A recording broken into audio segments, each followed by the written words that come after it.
Have you ever driven down Bailey Avenue in Buffalo and noticed the old brick rectory tucked beside Schiller Park? For just a week, that building wasn't just a relic of the past, it was a home for 65 people who had nowhere else to go. I'm talking about Sylvia's house, a homeless shelter that sprang up almost overnight, led by founder Felicia Cruz.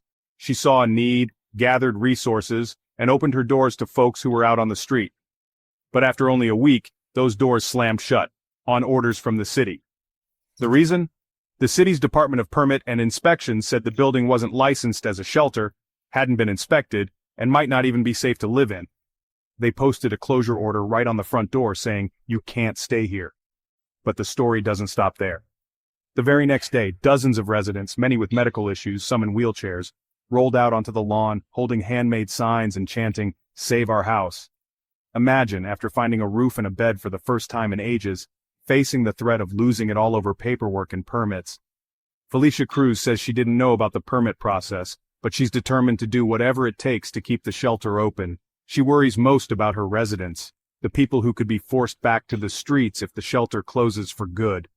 Some of these people have nowhere else to go, she says. They're sick, they're disabled, where do they go now? On the other side, city officials are adamant. Acting Mayor Chris Scanlon points to safety. Without inspections or proper licensing, the city can't guarantee the building is safe.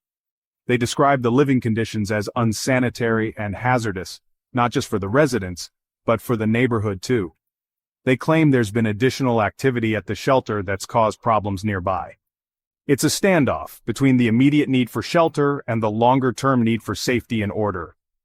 The residents? They're still outside, still protesting, still hoping for a solution that won't leave them out in the cold.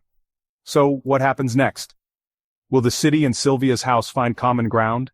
Or will dozens of people be forced once again to pack their bags and disappear? This isn't just a Buffalo story, it's happening in cities everywhere, where the need is urgent, the rules are complicated, and the human cost is all too real. Thanks for tuning in. If you want to support, stay informed, or get involved, check out local organizations helping the homeless in Buffalo. Every voice matters.